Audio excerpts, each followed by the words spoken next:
کراچی میں مساجد میں نکاح کا رواج بہت بڑھ گیا الحمدللہ. پنجاب میں بھی ہے مگر تھوڑا کم ہے. دیکھو مسجد کیسی پیاری جگہ ہے، نماز کی جگہ ہے، مقدس جگہ ہے، وہاں کتنا سادگی سے نکاح ہو جاتا ہے، کتنی برکتیں ہیں. تو اس کو رواج دینا چاہیے مساجد میں نکاح کو. عجیب بات ہے، دنیا کی ہر قوم نکاح کرتی ہے اپنی عبادت گاہوں میں. عیسائی کہاں نکاح کرتے ہیں بھائی؟ ہو رہا ہے نا، عیسائی کہاں نکاح کرتے ہیں؟ چرچ میں. ہندو اپنے پنڈتوں سے پڑھواتے ہیں. تو یہ دنیا کی ہر قوم میں ہوتا ہے. آج کل نکاح عدالتوں میں شروع ہو گیا ہے. تو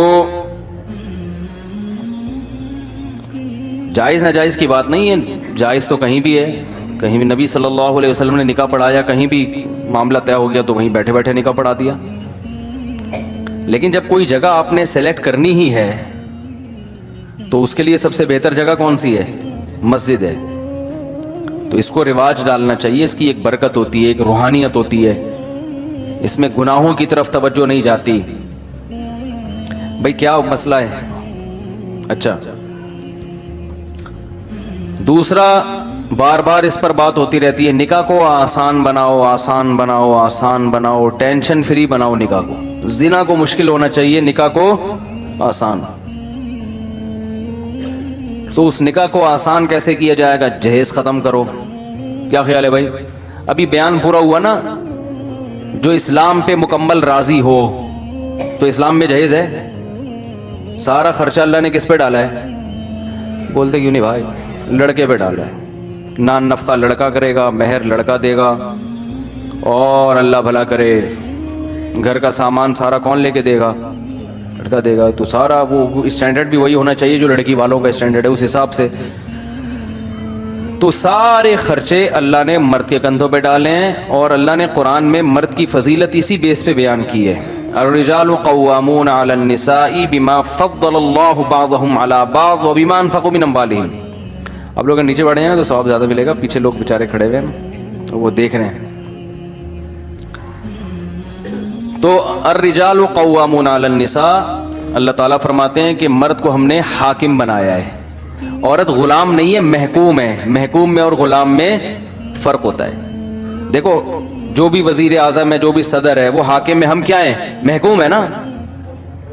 اب خواتین کہتی ہیں ہم کیا مرد کے ماتحت ہیں؟ تو بھائی جب آپ حکومت کے ماتحت ہو کر اس میں ذلت نہیں ہے، پولیس کے ماتحت ہوتے ہیں نا نیچے لوگ، آپ کا باس آپ اس کے ماتحت ہیں، تو یہ کیا مطلب جو امپلائی ہیں وہ غلام ہیں کیا باس کے؟ بھائی ماتحت ہیں. ماتحت کا مطلب یہ ہے کہ تبلیغ میں جاتے ہیں ایک امیر ہوتا ہے باقی سارے ماتحت. تو ہو گیا ہم ماتحت ہیں بھائی.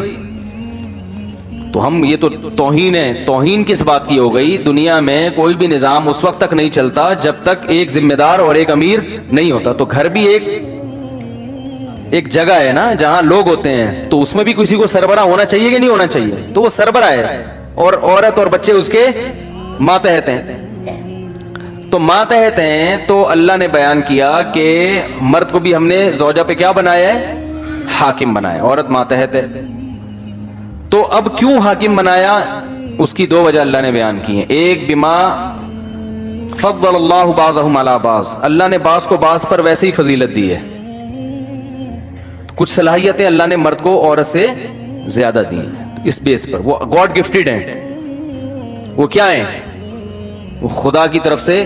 دیکھو جنگل میں شیر ہوتا ہے، اور لومڑی ہوتی ہے، اور چیتا ہوتا ہے. اب چیتا کیا مجھے شیر کیوں نہیں بنایا؟ میرے جبڑوں میں وہ طاقت کیوں نہیں رکھی اللہ نے؟ تو اللہ کہیں گے بھائی سب کو ایک جیسا میں نے نہیں بنایا. ہم کیا ہمیں پیغمبر کیوں نہیں بنایا؟ مشرکین مکہ نبی صلی اللہ علیہ وسلم پہ یہ اعتراض کرتے تھے کہ ہم میں جو قوم کا سردار کو اللہ نے پیغمبر کیوں نہیں بنایا، ایک یتیم کو کیوں بنایا؟ تو اللہ نے کہا کہ اہم یقسمون رحمت ربک، اللہ کی رحمت ہے، کیا تم ٹھیکیدار ہو اس رحمت کی تقسیم کے؟ اللہ جس کو چاہے تو دے جو نعمت دے. تو اسی طرح اللہ تعالیٰ نے مرد کو آدمی بنا دیا، عورت کو عورت بنایا. تو اس کی ایک وجہ تو اللہ نے مرد میں کچھ صلاحیتیں زیادہ رکھی. دوسری وجہ جو اصل میں فوکس کر رہا ہوں، بما انفقوا من اموالہم، اللہ فرماتے ہیں وجہ اس کی ہے کہ مرد عورت پہ مال بولو نا بھائی, خرچ کرے گا. یہ اسلام میں سسٹم 100% غلط ہے کہ عورت بھی کمائے اور مرد بھی کمائے, اور مرد عورت کی کمائی کھائے, عورت اپنی کمائی خود, مرد ذمہ داری نہ اٹھائے. یہ اسلام نہیں ہے. میں کہتا ہوں پورے گورے بن جاؤ یا پورے مسلمان بن جاؤ, یہ بیچ میں کیوں لٹکے ہوئے ہو؟ خواتین کہتی ہیں ہم جاب کریں گے, ہم یہ کریں گے, ہم جاب ایکچولی آج کل گزارا نہیں ہوتا یہ ہو. پھر بھائی جاب جب کر رہے ہو تو یہ کہاں سے لیا تم نے کلچر؟ انگریزوں سے.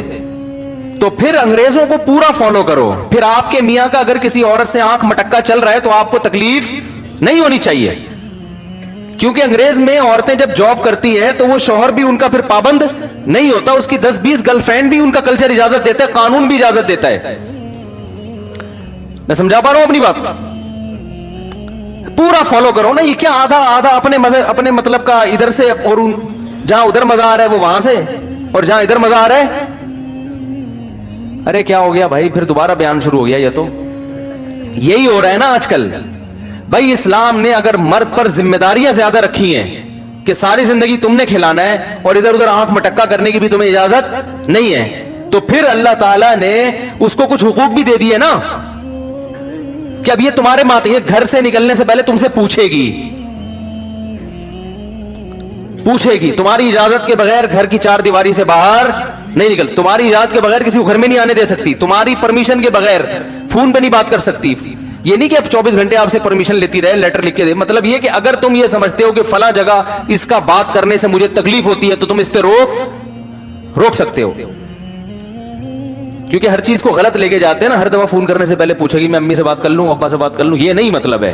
مطلب یہ ہے کہ اگر آپ کو کسی سے بات کرنا اچھا نہیں لگ رہا بیگم کا, تو آپ اس پہ پابندی لگا سکتے ہیں, اس بیس پہ اس کا نان نفقہ بند کر سکتے ہیں آپ. یہ بیسک رائٹس ہیں جو اللہ نے آدمی کو دیے ہیں. تو اس طرح کی چیزیں اللہ اب آدھے ادھر سے لے رہے ہیں, آدھے بولو بھائی ادھر سے لے رہے ہیں, تو پھر کہیں بھی ایڈجسٹمنٹ نہیں ہو پا رہی ہے. تو پیڑے کھانے کا شوق ہے بس ہمیں نا, پیڑے کھانے کا شوق ہے کہ اسلام کے حقوق پورے لیں, ذمہ داریاں جو اسلام نے لگائی ہیں وہ ادا نہ کریں ہم. تو اب اللہ تعالیٰ نے بھائی مرد کو جو فضیلت دی ہے, گھر کا سربراہ بنائے, اس کی بڑی وجہ قرآن بیان کر رہا ہے کہ مال کون خرچ کرے گا. بولو بھائی, ڈبل ویٹ کون لے کے دے گا, الماری کس کی ہوگی, بیگم کے کپڑے جس الماری میں رکھے جائیں گے وہ الماری کس کے پیسوں سے خریدی گئی. بولے شاباش, سبق ہے, غیرت دلا رہا ہوں, غیرت. بولے تکیہ کی پیسے کون دے گا, وہ ڈنر سیٹ جس میں پلیٹیں بیگم کھائے, پلیٹوں میں کھائے, پلیٹیں تو نہیں کھائے گی خیر, پلیٹوں میں جو چیزیں کھائے گی وہ پلیٹیں کس کے پیسوں سے ہوں گی, مرد کے پیسوں سے ہوگی. جو زیور اس کے گلے میں ڈلے گا وہ کہاں سے آئے گا بھائی؟ بولو نا بھائی کیا ہو گیا؟ آدمی کے پیسوں سے ہوگا. جو میاں ہے, میاں یا میاں کا ابا وہ اگر سخی ہے تو وہ ابا, یہاں تو ماشاءاللہ ابا بڑے سخی ہیں تو وہ کر رہے ہیں ماشاءاللہ برخوردار کی شادی. تو یہ سارے خرچے اللہ نے کس پہ ڈالے؟ صوفے میں جو مہمان آ کے بیٹھیں گے تو وہ صوفے کس کے ہوں گے بھائی؟ چاہے وہ فولڈنگ ہو چاہے وہ قابل فولڈ نہ ہو, وہ آپ کی ہیڈک ہے. لیکن پیسے کس کے ہوں گے اس صوفوں پہ؟ پیٹی کس کی طرف سے ہوگی؟ بولو نا, بولو, سبق یہ کلاس ہو رہی ہے باقاعدہ. اب آپ اپنی مرضی سے بیٹھے ہیں, میں نے نہیں بٹھایا, جانا چاہے جا سکتا ہے. اب آپ اپنی مرضی سے بیٹھے ہو تو وہ جو ہے نا پلیٹیں کس کی ہوں گی بھائی؟ چولہا کہاں سے آئے گا؟ مرد کے پیسوں سے. تو اتنا اچھا مہر کون دے گا؟ مرد. مہر 25,000 5,000 2,500 ریٹ چل رہے ہیں مارکیٹ میں, اور جہیز ایڈوانس میں 8-10 لاکھ کا پہلے سے پہنچ چکا ہوتا ہے. مہر میں معافی کا آپشن بھی ہے, جہیز میں معافی کا آپشن بھی وہ ایڈوانس میں لیا جاتا ہے, وہ معافی کا آپشن ہی ختم ہو گیا. تو بھائی ہندو بن جاؤ, پنڈت سے نکاح پڑھواؤ یار جا کے. پتہ نہیں مجھ سے کیوں پڑھوا رہے ہو آپ لوگ, یہ پنڈتوں سے پڑھواؤ نکاح, کیوں مولویوں کا ٹائم ضائع کرتے ہو؟ تو اور دوسرا مسئلہ کیا ہے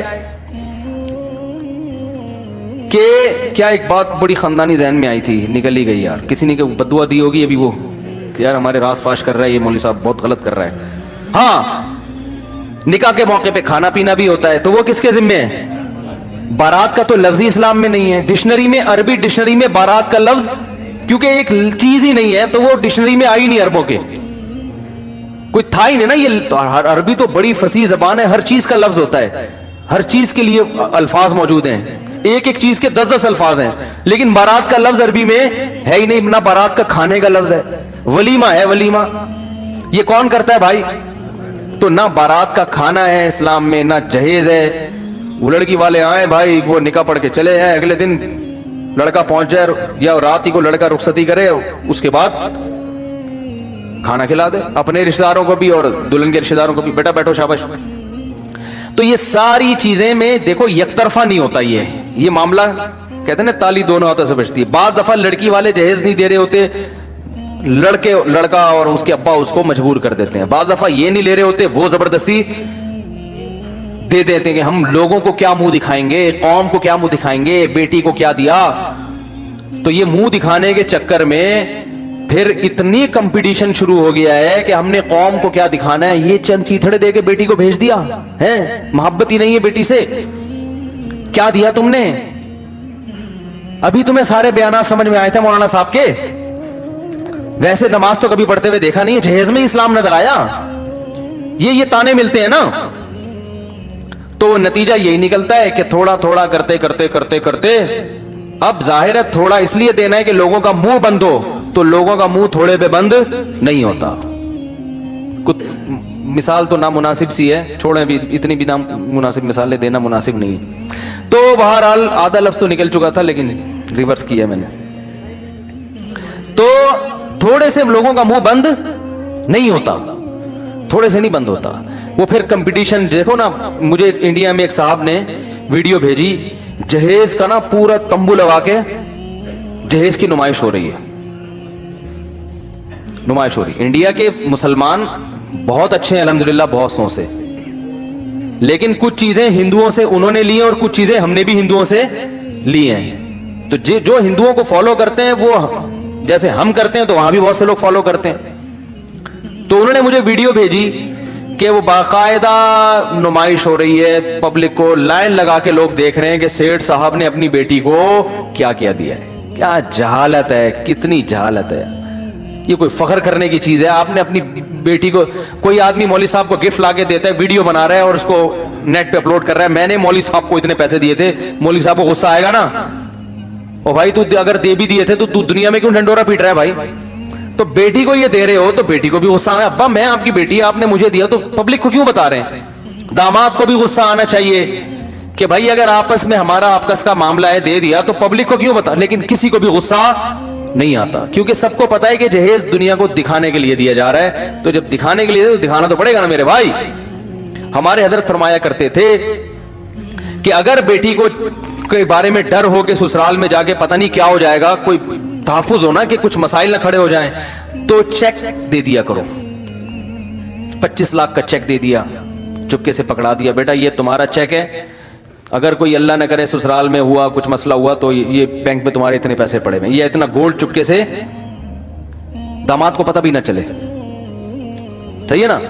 کیونکہ پتہ چلے گا تو بہت اچھے داماد بھی ہوتے ہیں, جو یہاں جو داماد بیٹھے ہیں ان کے علاوہ کی بات کر رہا ہوں, وہ پھر بیگم کے سونے پہ نظر, کیا خیال ہے, تو بہت سارے مسائل کھڑے ہو جاتے ہیں. تو ایسے فرمایا اگر بہت ہی محبت ہے تو یہ دے دو, لیکن یہ کوئی نہیں دے گا. صوفے دیں گے کیونکہ وہ نظر آ رہا ہے, سونے کے سکے جو چپکے سے دیے جاتے ہیں, پرس میں ڈال دیے جاتے ہیں, وہ نظر نہیں آتے. یہ بیڈ نظر آ رہا ہے, یہ صوفے نظر آ رہے ہیں, الماری نظر آ رہی ہے, پورا قارون کا خزانہ. تو بھائی میں کہتا ہوں اللہ کا واسطہ مل جل کے اس رسم کو ختم کرو. پھر بھی میں کہتا ہوں اگر لڑکے والوں نے پورا زور لگا دیا, لڑکے والے نہیں مانتے, زبردستی دے رہے ہیں, تو پھر آپ زبردستی روک نہیں سکتے. کیونکہ ایک آدمی اپنی بیٹی کو گفٹ دے رہا ہے نا, تو آپ کو شرعاً اختیار نہیں ہے اسے روکنے کا. تو اس لیے پھڈے بازی نہ کریں, اس میں مضبوط لہجے میں بتا دیں کہ ہمیں یہ اچھا نہیں لگ رہا. اور لڑکے کا جو باپ ہے نا, وہ اپنی بیگم کو بھی بتا دے, کیونکہ بعض دفعہ جب لڑکی کا باپ رخصت کر کے بھیجتا ہے بغیر جہیز کے, تو وہ تانے پھر اسے سسرال میں ساری زندگی, بولو نا بھائی, ملتے ہیں. لائی کیا چند چیتھڑے, یہ ساسوں کی طرف سے, لائی کیا چند چیتھڑے, اور باتیں ایسے کرتی ہے جیسے تیرے باپ نے تجھے سونے میں تول کے بھیجا ہو. یہ بڑے پرانے ڈائلاگ ہیں جو ساسیں سیکھتی ہیں, باقاعدہ آرڈر پہ ان کو سکھائے جاتے ہیں کہ اس طرح سے, اس سٹائل میں بہو کے سامنے آپ نے یہ بولنا ہے. کوئی الٹا سیدھا ایسا نہیں کہ جو گلے پڑ جائے تانا. تو بعض دفعہ یہ خطرہ ہوتا ہے لڑکی کے باپ کو، یار پتہ نہیں کیا بنے گا وہاں جا کے، تو وہ دے رہا ہوتا ہے، تو وہ رشوت کے حکم میں ایسا جہیز. بعض دفعہ واقعی محبت سے ہی دے رہے ہوتے ہیں، لیکن وہ محبت سے دے تو رہے ہو، لیکن آپ دیکھو کہ یہ اسلام میں ایک چیز کو پسند نہیں کیا گیا، تو ایسی چیز کو پروموٹ کرنا، محبت کا کچھ اور طریقہ ایجاد کر لو، ٹھیک ہے نا. وہ طریقہ یہی ہے کہ سونے کے سکے پرس میں ڈال کے دے دیا، یا بیگم بچی کو بتا دیا دیکھو یہ تمہارا سونا ہے، گولڈ ہے، یہ میں نے تمہارے لیے بنایا ہے، جس دن تمہاری شادی ہونی تھی میں نے سوچا تھا اس دن ہینڈ اوور کروں گا، لیکن ابھی تو فی الحال چلے جاؤ، یہ لاکر میں پڑے ہوئے تمہارا، جب تمہیں ضرورت ہو تو یہاں سے لے لینا. ایسا یہ محبت کا طریقہ مارکیٹ میں ہے ہی نہیں، ٹھیک ہے، ہے ہی نہیں، چل ہی نہیں رہا. پھر باقی بعد میں آپ جو چاہیں دیں بیٹی کو. میں یہ نہیں کہہ رہا کہ بچی کو کبھی زندگی میں کوئی گفٹ ہی نہیں دینا. گھر بس گیا، موقع ختم ہو گیا، پھر آپ کی بچی آپ کا داماد، پھر تو داماد کو آپ لینڈ کروزر خرید کے دیں. آپ اللہ کرے میرے سسرال والے بھی سن رہے ہوں. پھر تو بھائی جب موقع ختم ہو گیا تو جو مردی آپ کا داماد ہے بیٹوں کی طرح ہوتا ہے داماد، تو سمجھنا چاہیے اس کو بیٹوں کی طرح. پھر آپ دیں گے تو ہم یہ کہیں گے کہ داماد کو واقعی بیٹا سمجھ کے دے رہے ہیں. ابھی نمائش کا عنصر زیادہ ہوتا ہے، گفٹ کا عنصر کم ہوتا ہے. بعد میں کون دیتا ہے؟ بعد میں تو داماد سے اس کی تنخواہیں پوچھ کے اس کو اور ٹارچر کرتے رہتے ہیں. ابے تو کیا کھلا رہا ہے، وہ اوپر سے مجھ سے پیسے مانگنے آ جاتا ہے بھائی. تو بعد میں آپ کا داماد ہے، آپ کی بیٹی ہے، بھائی پال لو پورے. اگر نیک داماد ہے تو پورا پالنے پر بھی گورنمنٹ کی طرف سے کوئی پابندی نہیں ہے. بچی کا گھر بسے گا اگر وہ اپنی ذمہ داری پوری کر رہا ہے. تو آپ جانے، آپ کا سسرال جانے، صلہ رحمی ہے. جتنا اچھا سلوک کریں گے داماد کے ساتھ، بیٹی کے ساتھ یا سسر بہو کے ساتھ تو بہت اچھی بات ہے. ہم منع ہدیے سے، گفٹ سے منع نہیں کر رہے. ہم کہہ رہے ہیں کہ رسومات ہیں، نمائش زیادہ ہے، غریب باپ ٹینشنوں میں آئے ہوئے ہیں کہ شادی کیسے کریں بچوں کی.